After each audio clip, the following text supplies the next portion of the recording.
everyone, and welcome to World News Program with me, Merenzian. To the headlines. Deadly airstrikes and systematic targeting of journalists continue in Gaza. 10 Palestinians were killed in Gaza and the death toll climbs to 50,399 amid escalating Israeli aggression.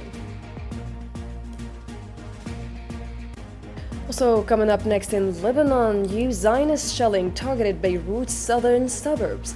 Hezbollah announces the martyrdom of leader Hassan Bdeir and his son, and President Aoun stressed that the raid on Beirut's suburbs was a serious warning about Israel's intentions. And Kiev continues attacks on Russian energy infrastructure while the two countries trade accusations regarding the targeting of energy facilities, and the Kremlin confirms continuing dialogue following Trump's threats.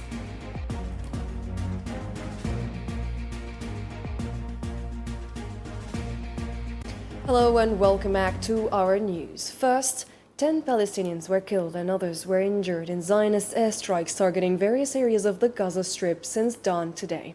According to local Palestinian sources, Zionist occupation aircraft carried out a series of air raids at dawn, striking different parts of the Strip.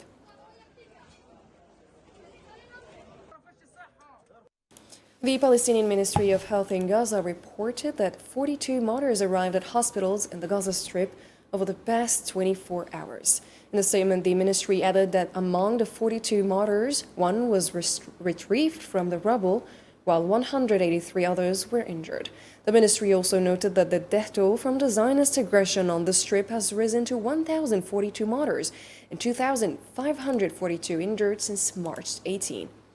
And additionally, the total number of martyrs since the beginning of the aggression has reached 50,399, with 114,583 injured since October 7, 2023.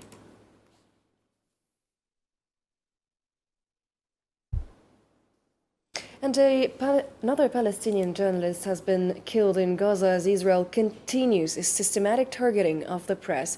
Mohammed Saleh al-Bardawi lost his life while reporting under fire, joining the growing list of journalists silenced since the start of the war. Here's more on the deadly reality of journalists in Gaza with Hussam Birkan. Direct targeting to silence the voice of the truth. Zionist policy of assassinating Palestinian journalists since the start of the genocide in Gaza. Mohammed Saleh al-Bardawi, a young Palestinian, chose the path of media to convey the message of his homeland's children. He pursued a career of hardships under bombardment and gunfire until the Zionist occupation took his life, facing death head-on without turning back. Journalists in the Strip sleep on the ground and even on the streets, resisting all hardships and challenges to deliver the voice of the truth to the world. We wake up to the sound of crying and the wailing of parents over their children. We've been bombed multiple times here in our area.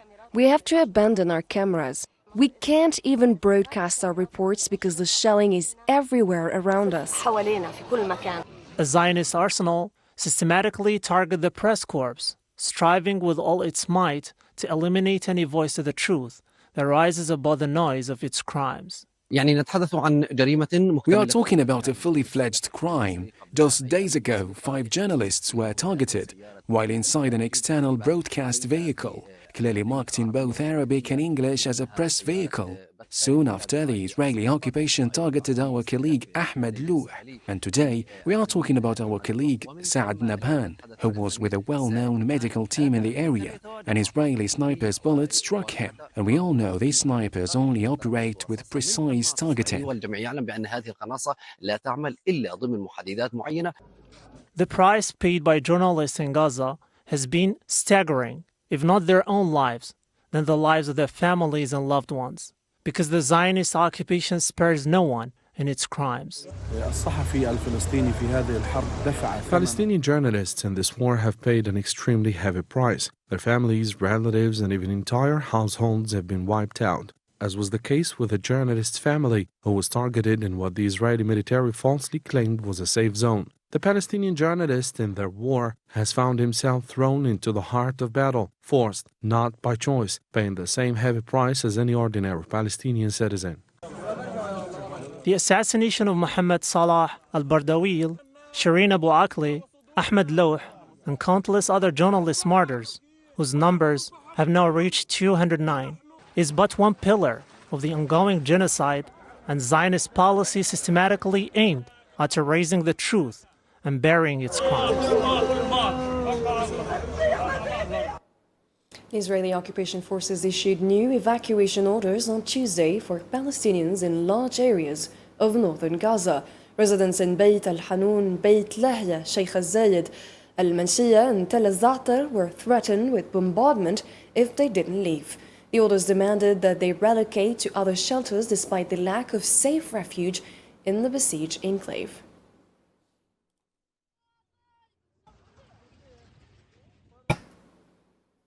The World Health Organization condemned the execution of 8 Palestinian Red Crescent workers and paramedics while carrying out humanitarian duties in Rafah, southern Gaza. WHO Chief Tedros Adhanom Ghebreyesus emphasized the urgent need to protect healthcare and humanitarian workers under international humanitarian law and expressed concern over the missing paramedic Asad al-Nasra.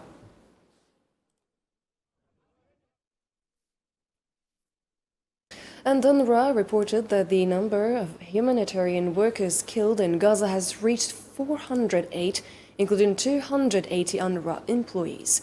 UNRWA Commissioner General Philippe Lazzarini expressed deep sorrow over the confirmed martyrdom of additional staff members and paramedics, including 8 from the Palestinian Red Crescent. The body of our colleague killed in Rafah was retrieved yesterday, together with the 8 workers from Palestine Red Crescent Society, all of them discarded in shallow graves, a profound violation of human dignity. These were humanitarian workers, whether on the front line or in their homes with their families. Civilians must be protected at all time. Targeting or endangering emergency responders, journalists, or humanitarian workers is a flagrant and severe disregard of international law. In Gaza, these killings have become routine. This cannot become the new norm. There must be accountability. International humanitarian law applies to all, without exception. The UNICEF reported that 322 children were killed within 10 days due to the Zionist entity's violations of the ceasefire agreement and its relentless bombardment. In a statement on Tuesday, UNICEF warned that the intense and indiscriminate shelling and complete halt of humanitarian aid to Gaza have placed civilians, particularly children, at extreme risk. It cautioned that child fatalities would continue to rise unless basic necessities, which the Zionist occupation has been blocking for a month, are urgently provided.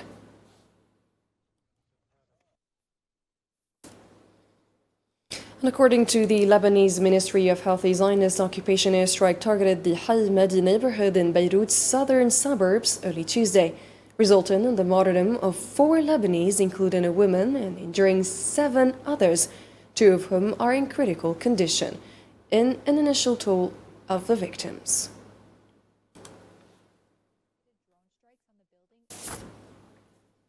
Hezbollah announced on Tuesday the martyrdom of military commander Hassan Ali Bdeir and his son in a Zionist airstrike that hit a residential building in Beirut's southern suburbs.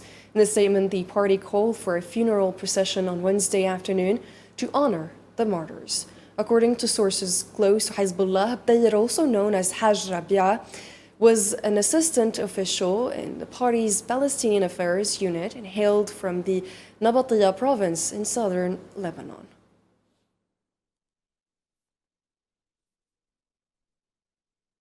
Lebanese President Joseph Aoun confirmed or condemned the Zionist airstrike on Beirut's southern suburbs.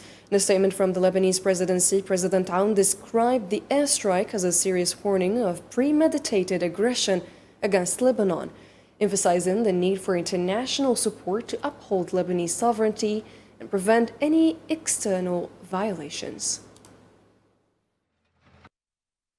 The Israeli airstrike on southern Dahieh at dawn today is a serious warning of premeditated intention against Lebanon. Israel's continued aggression demands greater efforts to engage Lebanon's friends worldwide and rally support for our right to full sovereignty over our land, preventing any violations, whether from external forces or infiltrators within, who provide an additional pretext for aggression. We will work with the government and its leader to thwart any attempt to squander this exceptional opportunity to save Lebanon. Moroccan human rights organizations denounce the increase in Zionist influence in the country's institutions and society, facilitated by agreements signed by the Mahsen regime. The Moroccan National Working Group for Palestine issued a statement condemning the regime's ongoing official normalization with Israel across various sectors, calling it a threat to the country's security and stability. We warn against the escalating Zionist infiltration into Morocco's institutional and social fabric through agreements signed by the Mahsen regime. We strongly condemn its continued official normalization with the Zionist entity in a way that threatens the security and stability of the kingdom. We call on all democratic forces, progressive organizations, and the general public to join a protest on Sunday, March 13, to oppose this Zionist infiltration and to support the Palestinian struggle against the brutal systemic genocide in Gaza. Sahrawi President and Secretary General of the Polisario Front, Ibrahim Ghali, chaired a meeting of the Permanent Office of the National Secretariat. According to the Sahrawi news agency, the meeting addressed various issues concerning the Sahrawi Arab Democratic Republic and developments in the Sahrawi cause on multiple fronts. And an Algerian military unit shot down an armed drone near the border town of Tinzawatin in the far south of the country on Tuesday night, according to a statement from the Algerian Ministry of Defense. The statement detailed that an air defense unit from the 6th Military Region intercepted and downed the armed reconnaissance drone after it breached Algerian airspace by 2 kilometers. The ministry emphasized that this operation reaffirms the Algerian army's high vigilance and readiness to defend the country's land, air, and sea borders against any threats to national sovereignty.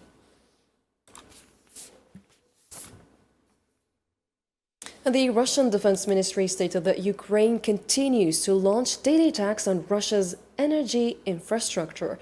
In a statement, the ministry confirmed that Ukrainian forces targeted 2 power stations in Zaporizhia and Belgorod, causing power outages. It added that Ukraine continues to regularly launch drones at various regions, resulting in damage to industrial facilities without reported casualties.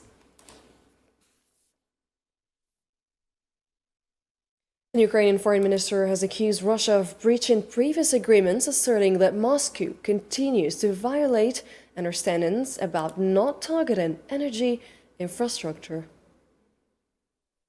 After Riyadh, one of the agreements with the United States was not to strike energy infrastructure. However, Russia continues to violate this agreement. Energy facilities in Kherson, Kharkiv, and Poltava have already been damaged. And this morning, another Russian strike damaged an energy facility in Kherson, leaving 45,000 residents without power. The Ukrainian foreign minister also made it clear that Kiev will work with the U.S. to reach a mutually acceptable agreement regarding the metal deal. Andrei Sifa added in a press conference on Tuesday that a round of consultations on a new draft of the metals deal has already taken place and that any agreement that leads to a strong U.S. economic presence in Ukraine will contribute to the country's security infrastructure. I also confirm to you that we have already started consultations with the U.S. side on the text of the agreement. One round of these consultations has already taken place. The Ukrainian side is committed to reaching a document that would meet the national interests of both the United States and Ukraine.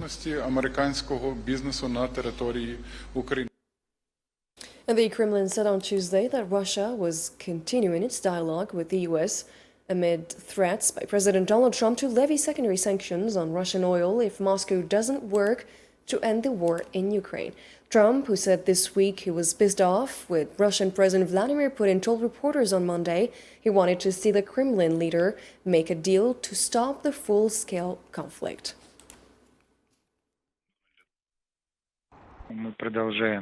We're continuing our contacts with the American side. The subject is very complex. The substance that we are discussing related to the Ukrainian settlement is very complex. This requires a lot of extra effort. We continue our contacts with the American side. Продолжаем наши контакты с американской стороны. U.S. President Donald Trump stated on Monday that he hopes Russian President Vladimir Putin will follow through and reach an agreement to end the war in Ukraine. Speaking to reporters in the Oval Office, Trump expressed his desire to avoid implementing secondary tariffs on countries purchasing Russian oil, a measure he had previously threatened if a resolution can be achieved. I think he's going to live up to what he told me, and I think he's going to fulfill his part of the deal. Now, then you have Zelensky, and hopefully he's going to live up. I see he's trying to renegotiate the rare earth.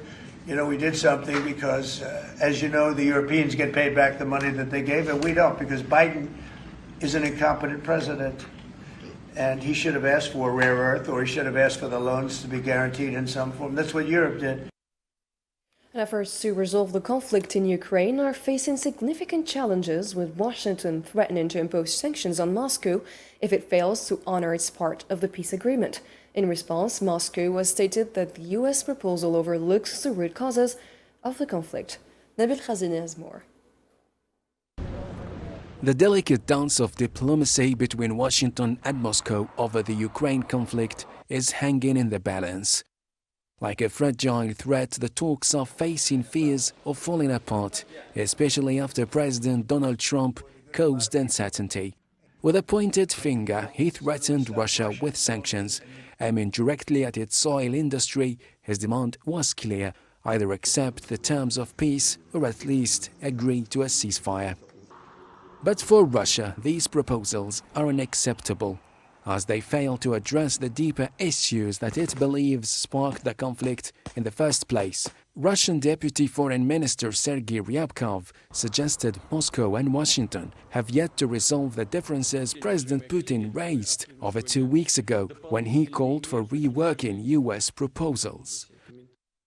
We have not heard a signal from U.S. President Donald Trump to Kiev to end the war. All what exists today is an attempt to find some kind of a scheme that would first allow us to achieve a ceasefire, as the Americans think of it.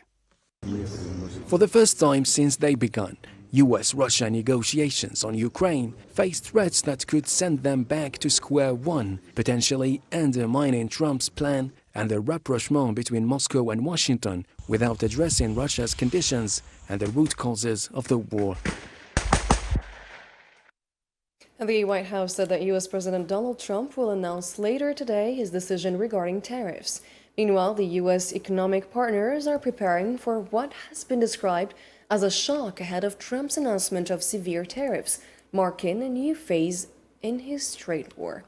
White House spokeswoman Caroline Leavitt said that U.S. President Donald Trump will take historic action to improve U.S. competitiveness, noting that the tariffs he intends to announce on Wednesday will be implemented immediately. The President's historic action tomorrow will improve American competitiveness in every area of industry, reduce our massive trade deficits, and ultimately protect our economic and national security. President Trump's economic vision is rooted in common sense.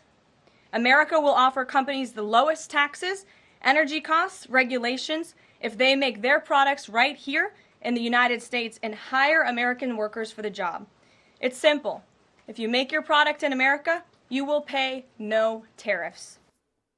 And as a response, European Commission President Ursula von der Leyen said on Tuesday that the European Union is prepared to retaliate against U.S. trade tariffs with strong countermeasures if necessary. Von der Leyen emphasized that Europe's goal is a negotiated solution, explaining that while they do not want to retaliate, they have a solid plan in place and will use it if required. Our strategy builds on 3 pillars.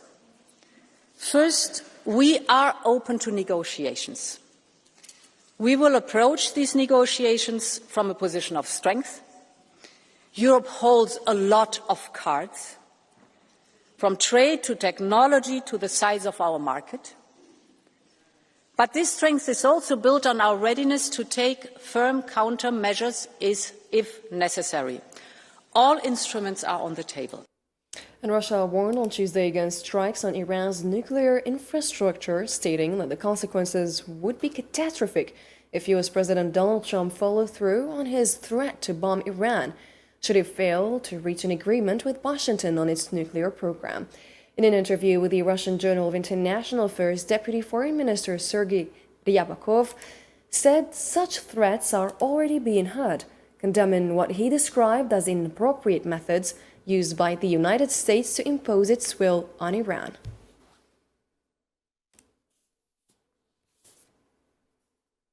And U.S. warplanes carried out a series of airstrikes targeting areas southeast of Saada in northern Yemen. According to Yemeni media, 15 U.S. airstrikes hit various locations southeast of Saada.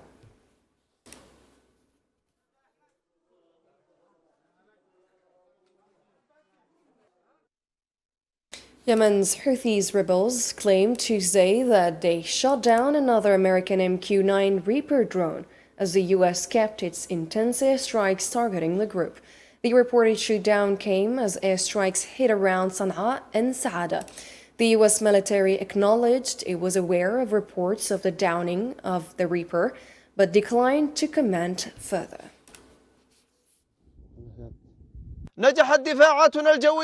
Our air defenses successfully shot down an American MQ-9 Reaper drone while it was carrying out hostile missions in the airspace of Ma'rib Governorate using a suitable locally made missile. This is the 16th drone our air defenses have successfully shot down during the battle of the promised victory and the holy jihad in support of Gaza. In other news, Algerian Minister of Communication, Dr. Mohamed Mizan, accompanied by the President's advisor in charge of the General Directorate of Communication, Kamal Sidi Said, visited the headquarters of Algerian International TV channel on Tuesday to extend Eid al-Fitr greetings to its journalists and staff.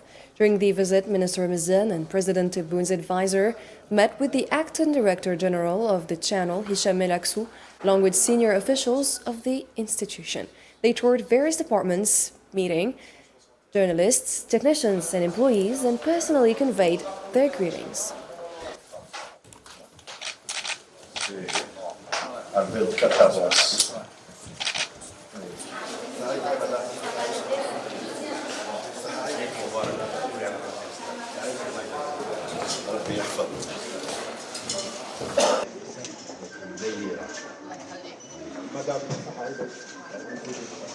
سنة وانت طيبة إن شاء الله.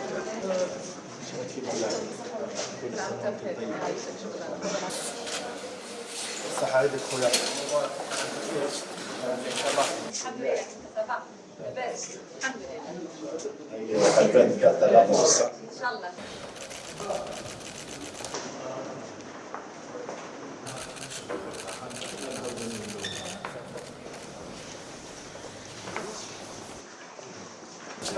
هشام بالتوفيق ان شاء الله كل سنه طيبه. السلام عليكم. And in sports, MC Alger lost Tuesday night to South Africa's Orlando Pirates in the first leg of the CAF Champions League quarterfinals. The match held at the 5th July Olympic Stadium saw MC Alger control much of the play in the first half, creating several scoring opportunities. However, in the 65th minute, Orlando Pirates capitalized on a counterattack with Nkota scoring the only goal of the match. Despite their efforts to respond, MC Alger was unable to find the equalizer, and the two teams will meet again next Wednesday at Orlando Stadium in Johannesburg for the return leg.